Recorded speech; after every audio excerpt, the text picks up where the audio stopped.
Hey BJ and Jill, how you both doing? Trust you're all doing all right.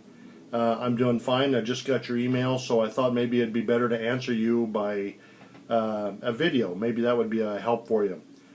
In trying to think through what you're trying to do, if I was speaking before a church and didn't know them or anything like that, the thing I always try to do is exemplify who we are, what we do, and why we do our work the way we do it. In this case, I think one of the examples, and if you only have a few, like 20 minutes or whatever, I would probably explain it in a way that,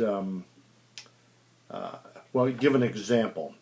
And so what I would do is I would want them to understand that we're out there teaching the Word of God, but in the beginning we're going to be using a narrative form for doing that. And so I would start probably with a story that everybody's familiar with, and then try and get them to see what we're actually trying to do as we tell this story. That we're not just really trying to tell a story, we're trying to get the people to walk away understanding certain themes within that story. So let's just say, for the sake of argument, David and Goliath. It's a famous one, everybody knows, kids know, parents know, everybody.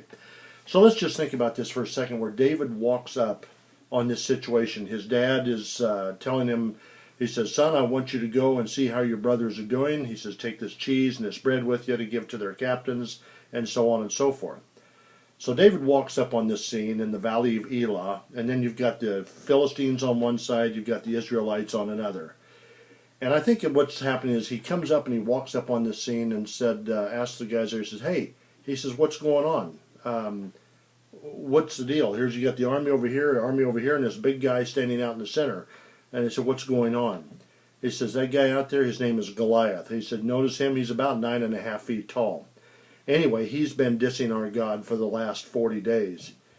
And he said, "What do you mean dissing us?" "Well, he's been calling our God names and telling him that he has no power and that we're afraid and all this stuff, and to send some warrior out to fight him." Well, I think in David's mind, his point is, why aren't you doing it? Go and take the guy out. Don't let him talk about our God like this. So he says, "But David," he says, "this guy's he says, "I don't care." He says, "Take the guy out. And if you don't, I will."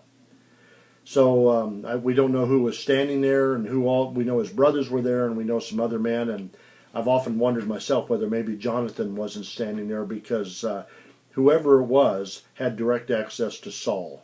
They went to Saul and they said, "Saul," he says, "there's a young man out here, his name's David.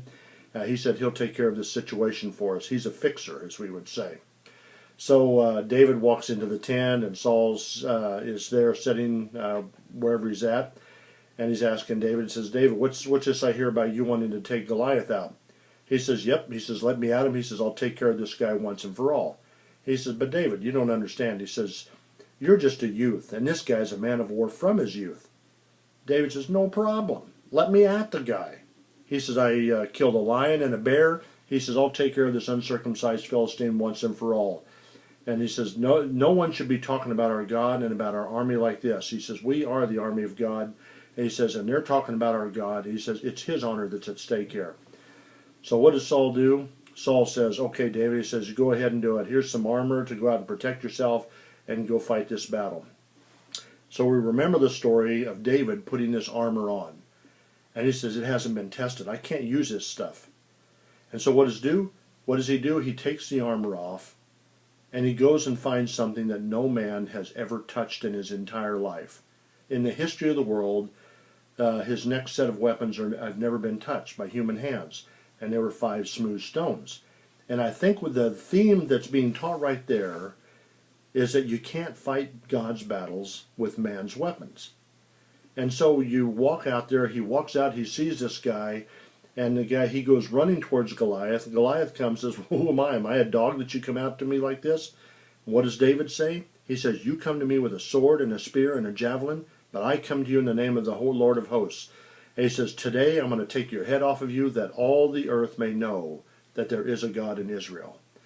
But the point of that story, and to go back to that, you see what happens. The battle goes. David kills him with the stone, and he cuts his head off, and he walks around for a while like that. And as a matter of fact, as a result of that, the Israelite army took off after the Philistines and run them down and killed a bunch of them.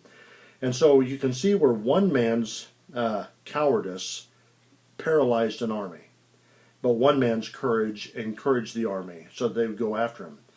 But I think those are a couple things that you can get out of that, and the point of it is you're teaching biblical truth, or you're teaching themes about God, but in a way that's not boring.